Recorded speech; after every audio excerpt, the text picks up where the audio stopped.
भारत सरकारले एकतर्फी रूपमा नेपालको भूभागमा रहेको लिपुलेक कालापानीबाट चीनको सोसाइटी क्षेत्र तिब्बतको मानसरोवर जोड्ने सड़क ट्र्याक निर्माण गरेर सोको उद्घाटन गरेको समाचार आएपछि मात्रै नेपाल सरकारले पत्तो पाएको खबर छ। लामो समयदेखि विवाद रहिरहेको लिपुलेक कालापानी क्षेत्रमा विगत 2 वर्षदेखि नै सड़क निर्माणको कार्य भइरहेको रहेछ। चट्टानी पहाड़हरूमा विस्फोटन गर्दै अनि हेलिकप्टरहरूबाट सामान ढुवानी गर्दै भारतीय सैनिकहरूले बाटोको निर्माण कार्य गरिरहेको कुरा नेपाल सरकारलाई थाहा पत्तो नहुनु आफैमा एक अनौठो र अचम्म लाग्दो कुरा हो। भारतका संघीय रक्षा मन्त्री राजनाथ सिंहले अबदेखि भारतीय तीर्थयात्रीहरूलाई मानसरोवरको यात्रा गर्न सजिलो हुने भन्दै बाटो खुलेकोमा प्रसन्नता व्यक्त गरेपछि बल्ल नेपाल सरकारका परराष्ट्र मन्त्री प्रदीप कुमार ग्यावालीले विभिन्न सञ्चार माध्यमहरूबाट सो क्षेत्रमा भारतीय गतिविधिहरूबारे जानकारी पाएको बताएका छन्।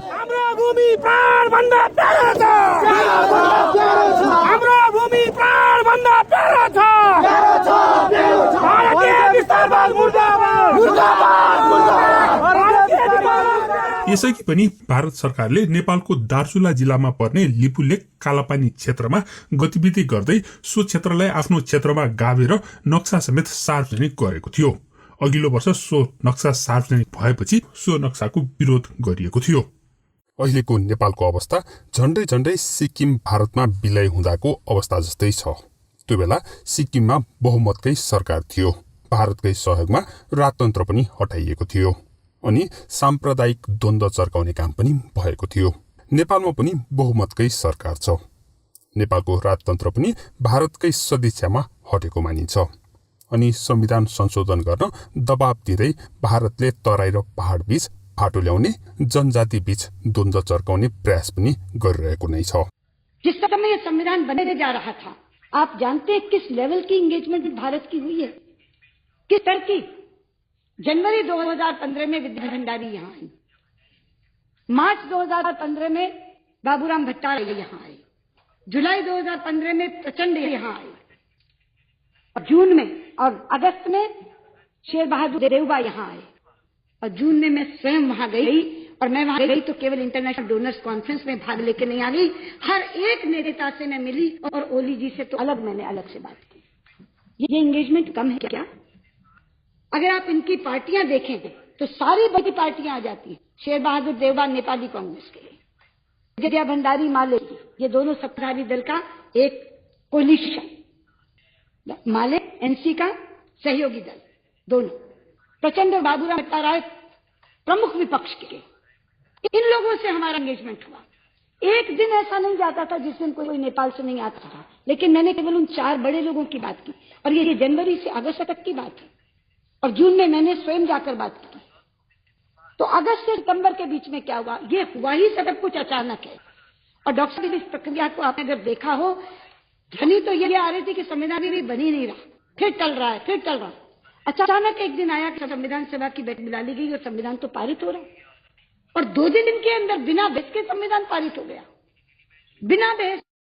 हुन त भारतीय नाकाबन्दीको समयमा अहिलेका प्रधानमन्त्री केपी ओली भारतको विरुद्धमा उभिएका थिए, तर अहिले सरकारको नेतृत्व लिएपछि भारतले ओलीलाई खुसी पार्न अनेक प्रयासहरू गरिरहेको छ। कतिपय कारणले बीचमा सम्बन्धमा केही तुसारो परे जस्तो देखिए पनि अब त्यस प्रकारको हुने छैन भन्ने मैले ठानेको छु, मैले विश्वास लिएको छु, र मैले त्यसै प्रकारको मित्रताको भावना भारतबाट पनि प्रदर्शित भएको पाएको छु। यह मार्ग स्ट्रेटेजिक, धार्मिक व ट्रेड की दृष्टि से अत्यंत महत्वपूर्ण है। अब यह यात्रा 1 हफ्ते के अंतराल में ही मोटर मार्ग द्वारा पूरी की जा सकेगी। अब इस यात्रा में मेजर ट्रैवल यानी 80% से ऊपर अप्रॉक्सीमेटली 84% यात्रा भारत में और 20% से भी नीचे चीन में ही तय हुआ करेगी। चुनाव लगत्तै विदेश मन्त्रीलाई भेट्न पठाउनेदेखि स्वयं भारतीय प्रधानमन्त्री नरेन्द्र मोदीले पनि नेपाल भ्रमण गरेर ओलीलाई खुसी पार्ने प्रयास गरिरहेका छन्। भारत का पहला प्रधानमंत्री आज जनकपुर में नेपालमा भारतीय हस्तक्षेपको नागी बेली।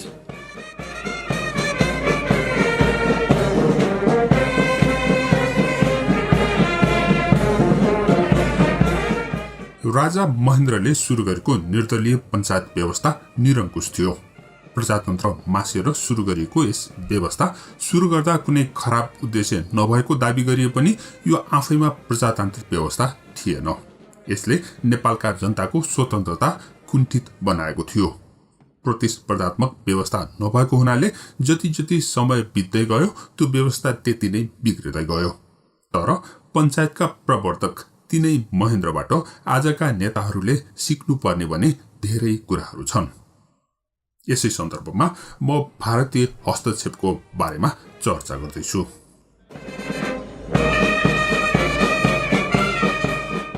सबैभन्दा पहिला 2007 सालमा प्रजातन्त्र आएकै थिएन। तपाईँ हामी सबैजना फागुन 7 लाई प्रजातन्त्र दिवस भनेर मान्दै हुर्केका हौं। स्कुलमा राजा त्रिभुवनले प्रजातन्त्र ल्याए भनेर पढिन्थ्यो अनि विश्वास गरिन्थ्यो। नेपालमा अझै पनि फागुन 7 लाई नै प्रजातन्त्र दिवस भनेर मनाउँदै आइएको छ। तर वास्तवमा भनियो भने यो दिवस अर्थात् 2007 साल फागुन 7 गते नेपालमा प्रजातन्त्र आएको भन्नु एउटा झुठो कुरा हो। वास्तवमा त्यो दिन नेपाललाई भारतले आफ्नो इशारामा नचाउन सुरु गरेको दिन थियो। प्राविधिक रूपमा भन्नुपर्दा पनि त्यो दिन प्रजातन्त्र नआएर राजतन्त्रको पुनर्बहाली भएको थियो।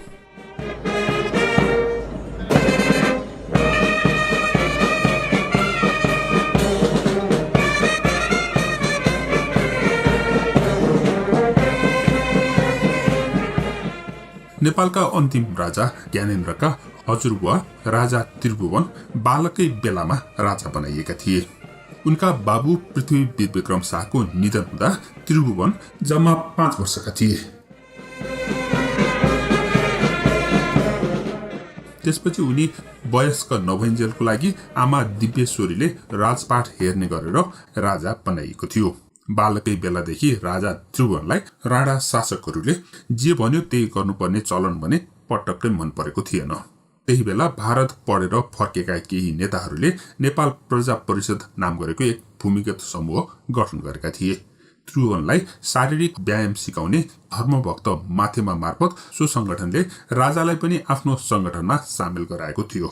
यो सबै चाल पाएपछि राणा शासकहरूले त्रिभुवनका विश्वासपात्र धर्मभक्त माथेमालाई फाँसी दिएका थिए। यसरी आफ्नो विश्वासपात्र धर्मभक्तलाई फाँसी दिँदा पनि राजा त्रिभुवनले भने टुलु टुलु हेरिरहे, केही गर्न सकेनन्।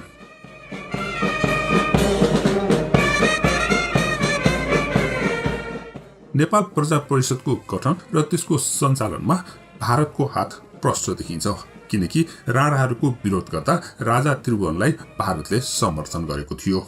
उनी सन् 1950 को नोभेम्बरमा भारतीय दूतावासको शरण लिन पुगेका थिए।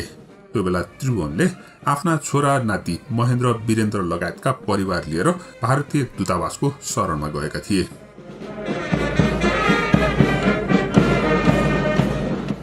यसरी राजा नै विदेशी शक्तिको चंगुलमा फसेको देखेर प्रधानमन्त्री मोहन शमशेर अति नै रिसाएका थिए। उनले नोभेम्बर 7 मा मन्त्री परिषदको आकस्मिक बैठक बोलाएर त्रिभुवनसँग नगएका ज्ञानेन्द्रलाई राजा बनाउने निर्णय गरे अनि त्यही दिन ज्ञानेन्द्रलाई राज्याभिषेक पनि गरियो। ज्ञानेन्द्र राजा मात्रै बनेनन्, उनको नाममा केही सिक्काहरू पनि निष्कासन गरिएको थियो। त्यसको पर्सिपल्ट नोभेम्बर 10 तारिकको दिन 2वटा भारतीय जहाजहरू गौचरको विमानस्थलमा उत्रिए। ती जहाजहरूमा चढेर त्रिभुवन भारत गए।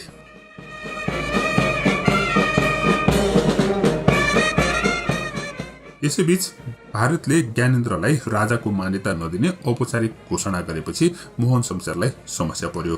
उनी राजासँग सम्झौता गर्न बाध्य भए। यसरी भारतको मध्यस्थतामा राजा, राणा र प्रजा परिषद बीच सम्झौता गरेर राणा शासनको अन्त्य गरिएको थियो।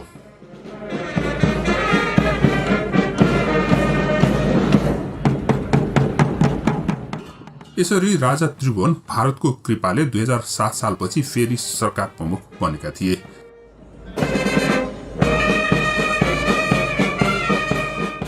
त्यसैले उनले भारतको नेपालमाथिको हस्तक्षेप टुलु टुलु हेरिरहे, विरोध गर्न सकेनन्। त्यही बेला भारतले नेपालका सामरिक महत्त्वका क्षेत्रमा जताततै आफ्ना मान्छे घुसपैठ गर्न थालेको थियो। सेनामा, कर्मचारीमा, कूटनीतिमा सबैतिर भारतीयहरूको हालिमुहाली सुरु भयो। अरू त अरू, दरबारभित्र पनि भारतीय कर्मचारी नियुक्त गरिएको थियो। दरबारभित्रका भारतीय कर्मचारीले राजा त्रिभुवनको हरेक गतिविधिलाई निगरानीमा राख्ने गर्दथ्यो। मन्त्री परिषद बैठक पनि भारतीय कर्मचारीको उपस्थिति नभई गर्न नपाइने नियम बनाइएको थियो। त्यस्तै भारतको आशीर्वाद नपाई कुनै पनि मन्त्रीलाई नियुक्त गर्न नपाइने पनि प्रावधान थियो।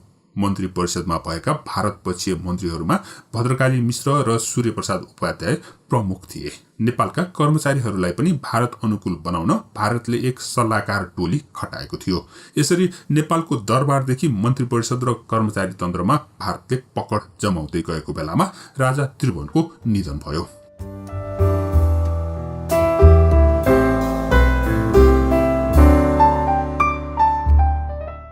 त्यो बेलासम्म भारतीय हस्तक्षेपको विश्लेषण गरिरहेका नयाँ राजा महेन्द्र आफू राजा भएपछि उनले भारतको यस्तो कदमलाई निस्तेज पार्न थालेका थिए। महेन्द्रको यस्तो कदमबाट भारत रुष्ट भएको थियो र त्यही बेलादेखि नै राजतन्त्र फाल्ने षड्यन्त्र सुरु भएको विश्वास गरिन्छ।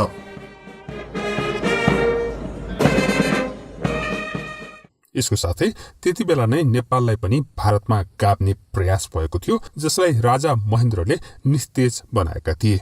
तर अझै पनि अहिले पनि नेपाललाई सिक्किमीकरण गर्ने प्रयास पनि जारी नै छ।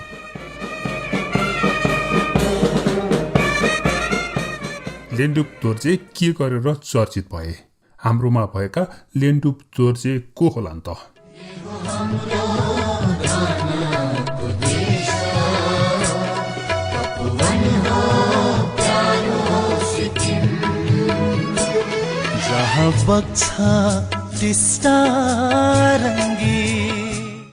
नेपाल र नेपाली राजनीतिमा अत्यन्तै चर्चित नाम हो लेन्डुप दोर्जे। लेन्डुपले स्वतन्त्र राष्ट्र सिक्किमलाई भारतमा विलय गर्न मुख्य भूमिका खेलेका थिए। त्यसैले लेन्डुप दोर्जेलाई देशद्रोह र गद्दारीको पर्याय भन्न सकिन्छ। स्वर्ग सरी सुन्दर देशको हाम्रो प्यारो प्यारो जन्मभूमि, जहाँ बग्छ टिस्टा नदी, जहाँ कञ्चनजङ्घा अस्ति, ये हो हाम्रो धनको देश। काजी लेन्डुप दोर्जे सानै उमेरमा सिक्किमको एक गुम्बामा भर्ना भएका थिए। एकपटक सिक्किमका तत्कालीन राजा लेन्डुप भएको गुम्बाको भ्रमणमा गएका थिए। सोही बेला उनले लेन्डुपलाई मन पराए र आफ्नो दरबार ल्याएर एक तिब्बती लामा स्कुलमा भर्ना गरिदिए। लेन्डुप 16 वर्षको भएपछि फेरि आफ्नो पुरानो गुम्बा नै फर्केर गए, जहाँ उनले 2 वर्ष कठोर अध्ययन गरे। सो अध्ययनपछि उनी गुम्बाको प्रमुख लामा भए। 8 वर्ष गुम्बाको प्रमुख लामा भएपछि उनी आफ्ना दाइ फाग छिरिङसँग मिलेर पूर्वी सिक्किममा एउटा स्कुल खोलेर सामाजिक सुधारको काम गर्न थाले। 41 वर्षको उमेरमा लेन्डुपले सिक्किम प्रजामण्डल नाम गरेको पार्टी खोलेर उनी आफै अध्यक्ष बने। त्यसको 8 वर्षपछि उनी सिक्किम स्टेट काङ्ग्रेसमा मिसिएर त्यसको अध्यक्ष बने। लगत्तै उनले भारतको राजधानी नयाँ दिल्ली गएर तत्कालीन प्रधानमन्त्री जवाहरलाल नेहरूसँग भेटे। भारतबाट फर्केपछि उनले सिक्किममा राजतन्त्र विरोधी कुरा गर्न थालेका थिए। स्वर्ग सरी सुन्दर देशको हाम्रो प्यारो प्यारो जन्मभूमि, जहाँ बग्छ टिस्टा नदी, जहाँ कञ्चनजङ्घा अस्ति। सानै उमेरमा राजाले नै उनको उद्धार गरेर काजीको पदवी दिलाएका लेन्डुप एकाएक राजा विरोधी भए र राजालाई हटाउन लागि परे। हुन त लेन्डुपले राजा विरोधी गतिविधि गर्नु पहिले नै भारतले सिक्किमलाई आफ्नो सुरक्षा छाताभित्र लिइसकेको थियो। राजा भइन्जेल सिक्किमलाई भारतमा विलय गर्न नसकिने बुझेको भारतले उनलाई चाहिए जस्तो नेता लेन्डुप फेला पारेका थिए। भारतीय आशीर्वाद पाएका लेन्डुपको पार्टीले सन् 2060मा सिक्किममा भएको चुनावमा 18 मध्ये 8 सिट जित्यो। यसैबीच भारतले सिक्किममा लेप्चा, भोटे र नेपाली भाषीलाई बेग्ला बेग्लै रूपमा उकासेर साम्प्रदायिक विभाजन पनि गराइरहेको थियो। सिक्किममा जातीय द्वन्द्व र अस्थिरता बढाउन भारतले मुख्य रूपमा लेन्डुपलाई प्रयोग गरिरहेको थियो। अनि सन् 2073 को चुनावमा भने लेन्डुपको सिक्किम राष्ट्रिय काङ्ग्रेसले 32वटा सिटमध्ये जम्मा 2वटा सिट मात्रै जित्यो। यस नतिजापछि भारतले धाँधली भएको भन्दै हस्तक्षेप गरेर फेरि चुनाव गर्न लगायो। सो फेरि गरिएको चुनावमा भने लेन्डुपको पार्टीले झन्डै सबै सिट जित्यो, 32 मध्ये 31 सिट नै। सुन्दर देश को हाम्रो प्यारो प्यारो जन्मभूमि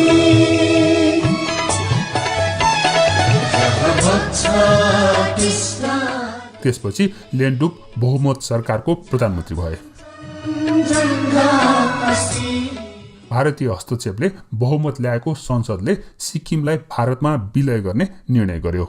यसरी संसदको निर्णयसँगै सिक्किमलाई भारतले आफ्नो अधीनमा लियो। जनगण मन अधिनायक जय हे भारत भाग्य विधाता, पंजाब सिंध गुजरात मराठा द्राविड युत्कल भंग, विंध्य हिमाचल जमुना गंगा उत्थल जलधि तरंग, तब शुभ नामे जागे।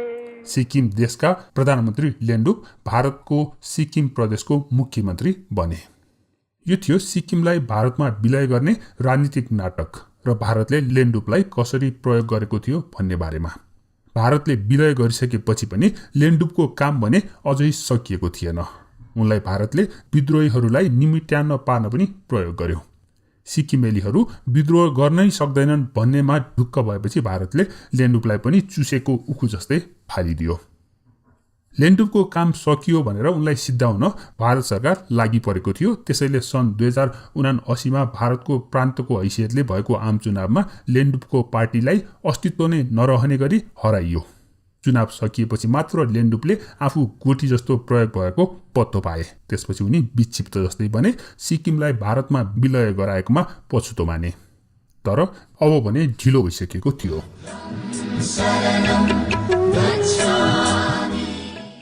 आफ्नै देशमाथि गद्दारी गर्ने नेता भनेर जनताले घृणा त गरे भारत सरकार र भारतीय नेताहरूले पनि उनीमाथि विश्वास गर्न सकेनन्। कसैले विश्वास नगर्ने भएपछि लेन्डुप सिक्किमबाट निर्वासित भए। घरबार छोडेका लेन्डुपलाई पश्चिम बङ्गालको सरकारले कालिम्पोङमा एउटा पुरानो र थोत्रो घर बस्नको लागि दिएको थियो। उनको राजनीतिक हैसियत गुमेपछि उनकी विदेशी पत्नीले पनि उनलाई छोडिदिन्।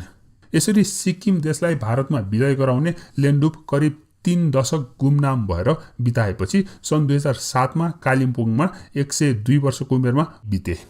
उनी नबितिन्जेल वास्ता नगरेको भारतीय सरकारले उनी बितेपछि उनलाई महान भारत भक्त भन्दै पद्मभूषण पदक दिने घोषणा गरेको थियो र सिक्किमलाई भारतमा विलय गराउन लेन्डुपले गरेको योगदानको ठूलो प्रशंसा गरेको थियो। सुन्नमा आए अनुसार नेपालमा पनि लेन्डुप दोर्जे हुन खुट्टा उचालेर बसेका नेता प्रशस्तै छन्। नेता बीचमा एकअर्कालाई लेन्डुप भनेर गाली गर्ने प्रचलन पनि छ। आखिर को होलान् त नेपालका लेन्डुप दोर्जे? के नेपालीहरूले समयमा नै उनलाई चिन्न सक्लान्?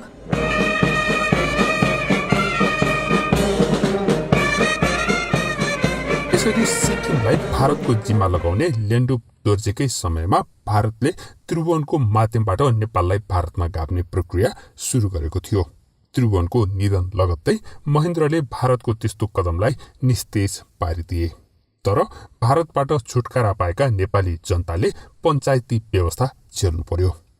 7 सालमा प्रजातन्त्र आयो भनेर मक्ख परेका नेपाली जनताले 36 सालमा अनि फेरि 46 सालमा आन्दोलन गर्नु पर्यो प्रजातन्त्रकै लागि भनेर। तर यी दुवै समयमा पनि सही अर्थमा प्रजातन्त्र भने प्राप्त हुन सकेन। त्यसपछि 2062-63 को जनआन्दोलनले अन्ततः राजतन्त्रलाई नै फालिदियो। राजतन्त्र फाल्न पनि भारतको अहम भूमिका देखिएको छ। प्रजातन्त्र आयो, संविधान बन्यो अनि बहुमतको सरकार पनि बन्यो भनेर मक्क परेका हामीले एउटा तथ्य चाहिँ भुल्नु हुँदैन। त्यो के भने यो सबै भारतीय चालकै परिणाम हो। राजतन्त्र फालिनुमा पनि भारतकै ठूलो हात छ। भारतीय नाकाबन्दी, मधेसवादी दललाई उकास्नु, साम्प्रदायिक र जातीय मुद्दा उठाएर अस्थिरता ल्याउनु, संविधान संशोधन गर्न बाध्य बनाउनु यस्ता अनेक घटनाहरूमा नेपाललाई पनि सिक्किम बनाउने भारतीय प्रयासको गन्ध आउँछ। अझ राजा हटाउने सम्झौता नै दिल्लीमा गरिएको घटना सम्झिँदा कहाली लाग्छ। हाम्रा नेता बेला बेलामा दिल्ली धाउनु र बेला बेलामा भारतीय राजदूतावासले आन्तरिक राजनीतिलाई असर गर्ने हिसाबले वक्तव्य निकालिराख्नु, यी सबै कुराले नेपालमा सही लेन्डुपको खोजी भइरहेको प्रष्ट देखिन्छ। बुद्धं शरणं गच्छामि।